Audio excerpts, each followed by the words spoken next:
Tonight is the 19th of September, and this is the 61st time we are speaking on the Majjhima Nikaya Suttas.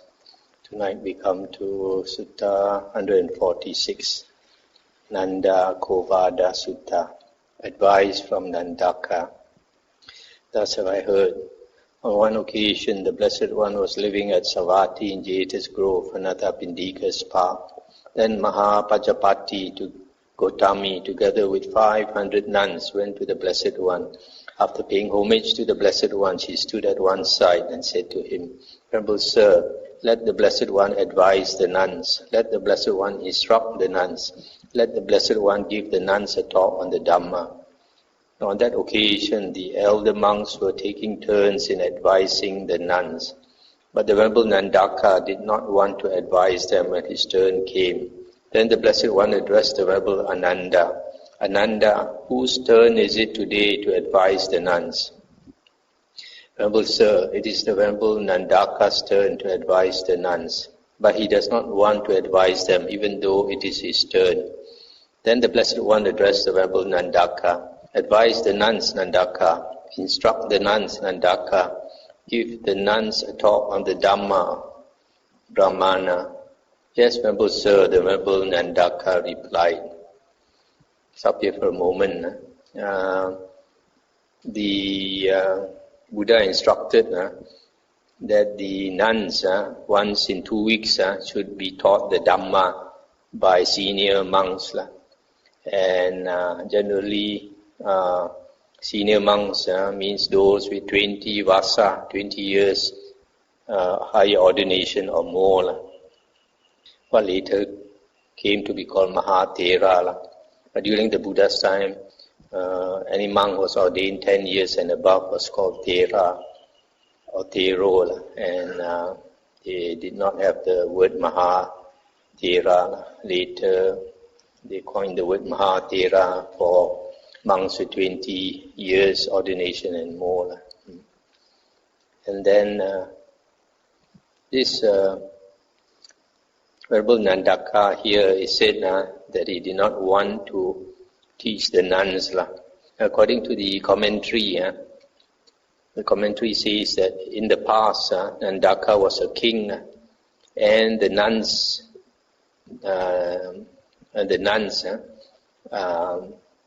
in the past were his concubines.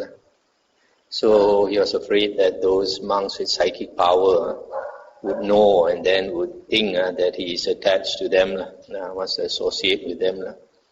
I don't think that's very reasonable, because if he over-associates with them, then they might think so, but he's just like any other senior monk, just taking his turn. However, there are some arahants who are not inclined to action, not inclined to do this or do that. They like to just meditate. So possibly he's one of those. You see, at the end of the sentence, the Buddha said, "Give the nuns a talk on the Dhamma, Brahmana." This Brahmana could mean Brahmin. Either this Venerable Nandaka was of the Brahmin caste, or the Buddha could mean Brahmana. The meaning is religious man. So it could be either one. Then in the morning, the Venerable Nandaka dressed and, taking his bowl and outer robe, went into Savatthi for alms. When he had wandered for alms in Savatthi and had returned from his alms round, after his meal, he went with a companion to the Rajaka park. The nuns saw the Venerable Nandaka coming in the distance and prepared a seat and set up water for the feet. The Venerable Nandaka sat down on the seat made ready and washed his feet. The nuns paid homage to him and sat down at one side. When they were seated, the Venerable Nandaka told the nuns, "Sisters, this talk will be in the form of questions. When you understand, you should say, 'We understand.' When you do not understand, you should say, 'We do not understand.' When you are doubtful or perplexed, you should ask me, 'How is this, Venerable Sir? What is the meaning of this?' And they said, 'Venerable Sir, we are satisfied and pleased with Master Nandaka for inviting us in this way.'" Stop here for a moment. So it looks from here that the nuns were staying in this nunnery in Rajaka Park. That's why this Venerable Nandaka went there. Then Venerable Nandaka comments his talk.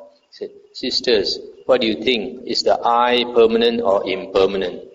"Impermanent, Venerable Sir." "Is what is impermanent suffering or happiness?" "Suffering, Venerable Sir." "Is what is impermanent suffering and subject to change fit to be regarded thus? This is mine, this I am, this is myself." "No, Venerable Sir." "Sisters, what do you think? Is the ear permanent or impermanent?" "Impermanent, Venerable Sir." "Is what is impermanent suffering or happiness?" "Suffering, Venerable Sir." "Is what is impermanent suffering and subject to change fit to be regarded thus? This is mine, this I am, this is myself." "No, Venerable Sir." "Sisters, what do you think? Is the nose permanent or impermanent?" "Impermanent, Venerable Sir." "Is what is impermanent suffering or happiness?" "Suffering, Venerable Sir." "Is what is impermanent suffering and subject to change fit to be regarded thus? This is mine, this I am, this is myself." "No, Venerable Sir." "Sisters, what do you think? Is the tongue permanent or impermanent?" "Impermanent, Venerable Sir." "Is what is impermanent suffering or happiness?" "Suffering, Venerable Sir." "Is what is impermanent suffering and subject to change fit to be regarded thus? This is mine, this I am, this is myself." "No, Venerable Sir." "Sisters, what do you think? Is the body permanent or impermanent?" "Impermanent, Venerable Sir." "Is what is impermanent suffering or happiness?" "Suffering, Venerable Sir." "Is what is impermanent suffering and subject to change fit to be regarded thus? This is mine, this I am, this is myself." "No, Venerable Sir." "Sisters, what do you think? Is the mind permanent or impermanent?" "Impermanent, Venerable Sir." "Is what is impermanent suffering or happiness?" "Suffering, Venerable Sir." "Is what is impermanent suffering and subject to change fit to be regarded thus? This is mine, this I am, this is myself." "No, Venerable Sir." "Why is that?" "Because, Venerable Sir, we have already seen this well as it actually is, with proper wisdom thus. These 6 internal bases are impermanent." Good sisters. So it is with a noble disciple who sees this as it actually is, with proper wisdom. Sisters, what do you think? Are forms permanent or impermanent? Impermanent, Venerable Sir. Is what is impermanent suffering or happiness? Suffering, Venerable Sir. Is what is impermanent suffering and subject to change fit to be regarded thus? This is mine, this I am, this is myself. No, Venerable Sir. Sisters, what do you think? Are sounds permanent or impermanent? Impermanent, Venerable Sir. Is what is impermanent suffering or happiness? Suffering, Venerable Sir. Is what is impermanent suffering and subject to change fit to be regarded thus? This is mine, this I am, this is myself. No, Venerable Sir. So similarly, he asks concerning odors, flavors, tangibles, mind objects. And they say, no, Venerable Sir. Why is that? Because, Venerable Sir, we have already seen this well, as it actually is with proper wisdom thus. These 6 external bases are impermanent. Good sisters. So it is with the noble disciple who sees this as it actually is with proper wisdom. Sisters, what do you think? Is I consciousness permanent or impermanent? And they say impermanent, Venerable Sir. Is what is impermanent suffering or happiness? Suffering, Venerable Sir. Is what is impermanent suffering and subject to change fit to be regarded thus? This is mine, this I am, this is myself. No, Venerable Sir. Similarly, he asks concerning ear consciousness, nose consciousness, tongue consciousness, body consciousness, and mind consciousness. Is mind consciousness permanent or impermanent? Impermanent, Venerable Sir. Is what is impermanent suffering or happiness? Suffering, Venerable Sir. Is what is impermanent suffering and subject to change fit to be regarded thus? This is mine, this I am, this is myself. No, Venerable Sir. Why is that? Because, Venerable Sir, we have already seen this well as it actually is with proper wisdom thus. These 6 classes of consciousness are impermanent. Good sisters. So it is with the noble disciple who sees this as it actually is with proper wisdom. Stop there for a moment. So here, Venerable Nandaka is trying to make them see that the 6 internal sense bases are impermanent, suffering and not fit to be clung to as I and mine. And similarly, the 6 external bases. The 6 external bases, we remember, are the baits of Mara, trying to hook us with beautiful forms, nice sounds, nice odors, taste, touch and thoughts. And then the third set is the 6 classes of consciousness. Eye consciousness, ear consciousness, nose consciousness, etc. These 6 consciousness, the 6 sense bases, make up the whole world. The first 5, 6 senses, conjure up the external world. The 6th sense, the mind, conjures up the internal world. So everything in existence is in the 6 bases, 6 sense bases. Sisters, suppose an oil lamp is burning. Its oil is impermanent and subject to change. Its wick is impermanent and subject to change. Its flame is impermanent and subject to change. And its radiance is impermanent and subject to change. Now, would anyone be speaking rightly who spoke thus? While this oil lamp is burning, its oil, wick and flame are impermanent and subject to change, but its radiance is permanent, everlasting, eternal, not subject to change. No, Venerable Sir. Why is that? Because, Venerable Sir, while that oil lamp is burning, its oil, wick and flame are impermanent and subject to change, so its radiance must be impermanent and subject to change.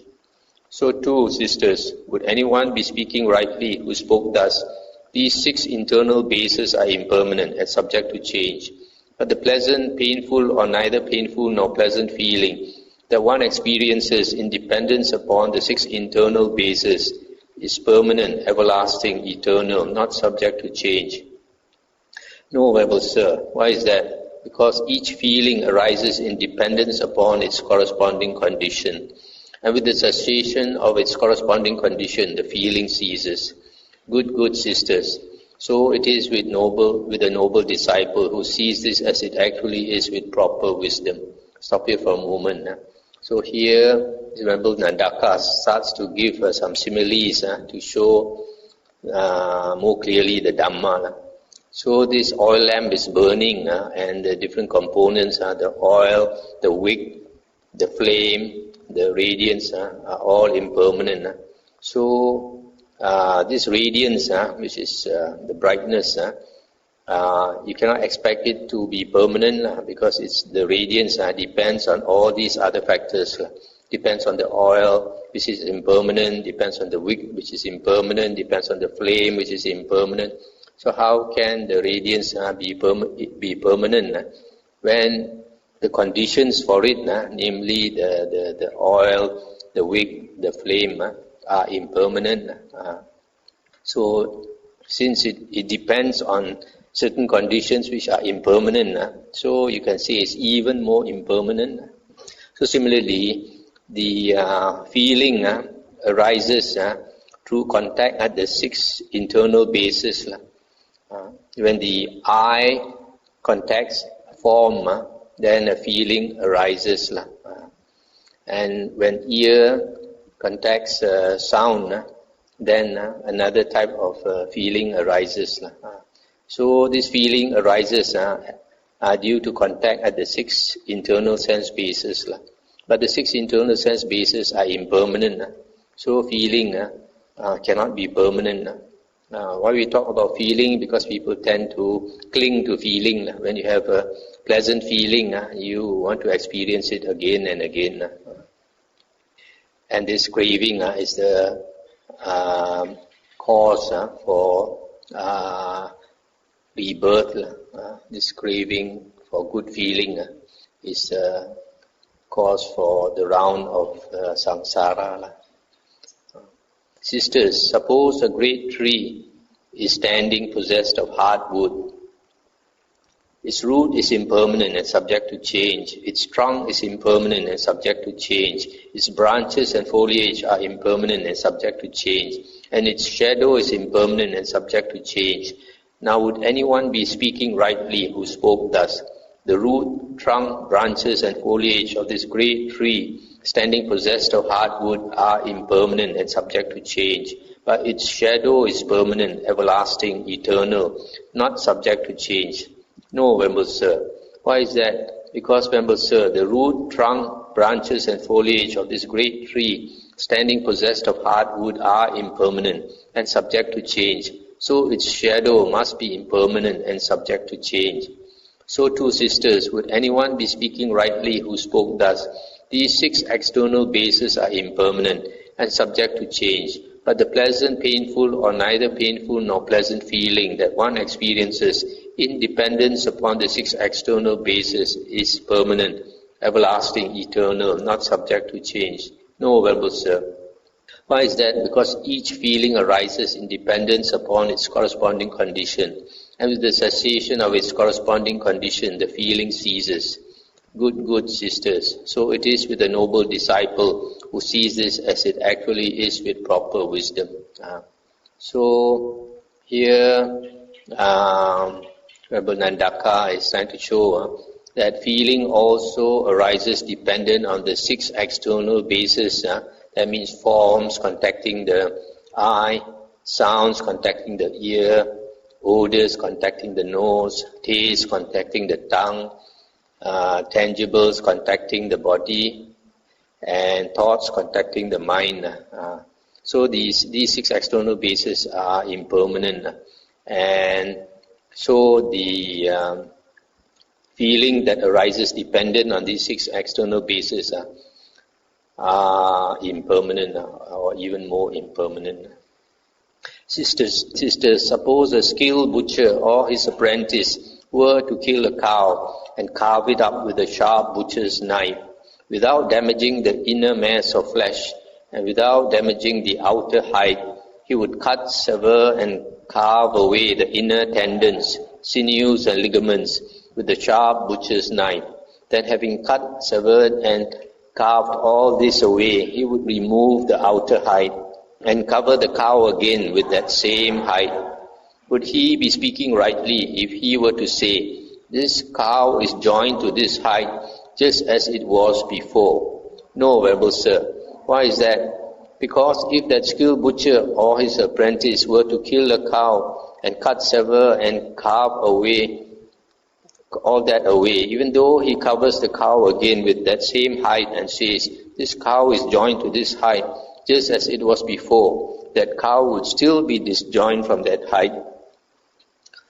Sisters, I have given this simile in order to convey a meaning. This is the meaning. The inner mass of flesh is a term for the 6 internal bases. The outer hide is a term for the 6 external bases. The inner tendons, sinews and ligaments is a term for delight and lust. The sharp butcher's knife is a term for noble wisdom. The noble wisdom that cuts, severs and carves away the inner defilements, fetters and bonds. Stop here for a moment. So here you can see this butcher, he cuts away the outer hide and then puts it back again, but it's no more joined to the inner flesh as before, because the connecting inner tendons, sinews and ligaments have all been cut away. So these inner tendons, sinews and ligaments are represented by the inner defilements, fetters and bonds that cause the attachment of our inner bases to the external sense bases. So here he's saying that one who has severed, cut away the delight and lust for the 6 external sense bases is no more attached to them like before. An ordinary person is attached to the 6 external bases, strongly attached because of the inner defilements, fetters and bonds. But the Arahant has cut away this attachment, the these defilements, fetters and bonds, so that the external sense bases are no more attached to the internal sense bases like before. This is quite a striking simile. Sisters, there are these 7 enlightenment factors, through the development and cultivation of which a monk, by realizing for himself with direct knowledge, here and now enters upon and abides in the deliverance by mind and deliverance by wisdom that are taintless with the destruction of the taints. What are the 7? Here, sisters, a monk develops the mindfulness enlightenment factor or recollection enlightenment factor, which is supported by seclusion, dispassion and cessation, and ripens in relinquishment. He develops the investigation of Dhamma enlightenment factor, the energy enlightenment factor, the delight enlightenment factor, the tranquility enlightenment factor, the concentration enlightenment factor, the equanimity enlightenment factor, which are supported by seclusion, dispassion and cessation, and ripens in relinquishment. These are the 7 enlightenment factors, through the development and cultivation of which a monk, by realizing for himself with direct knowledge, here and now enters upon and abides in the deliverance by mind and deliverance by wisdom that are taintless with the destruction of the taints. When the Venerable Nandaka had advised the nuns thus, he dismissed them, saying, "Go, sisters, it is time." Then the nuns, having delighted and rejoiced in the Venerable Nandaka's words, rose from their seats, and after paying homage to the Venerable Nandaka, departed, keeping him on their right. They went to the Blessed One, and after paying homage to him, stood at one side. The Blessed One told them, "Go, sisters, it is time."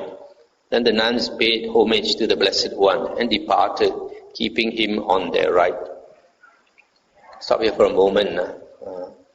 Venerable Nandaka at the end told them that they have to cultivate the 7 bojangas, the 7 enlightenment factors, which leads to liberation. Without the 7 enlightenment factors, one cannot become liberated. So when he finished his talk, he said, "Go, sisters, it is time." They paid respect to him. Then they went to pay respect to the Buddha. You notice Buddha doesn't talk much with these nuns. He just says, "Go, sisters, it is time." So they pay homage to him again and they depart.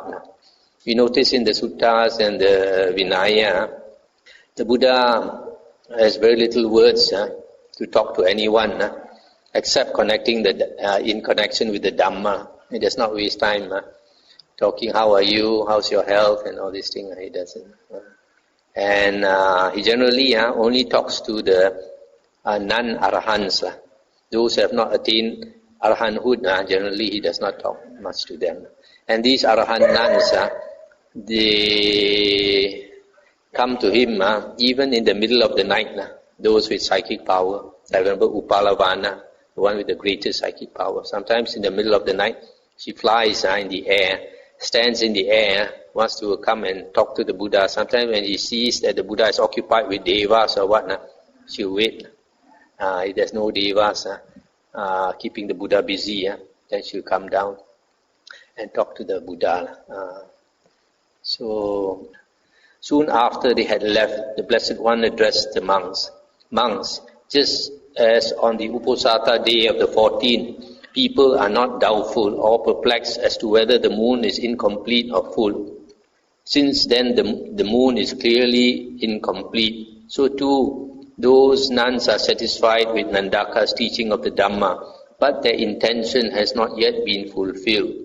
Then the Blessed One addressed the Venerable Nandaka. "Well then, Nandaka, tomorrow too you should advise those nuns in exactly the same way."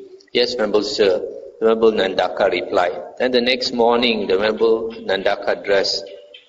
Then as before, after Pindapata and all that, he went to teach the nuns and in exactly the same way.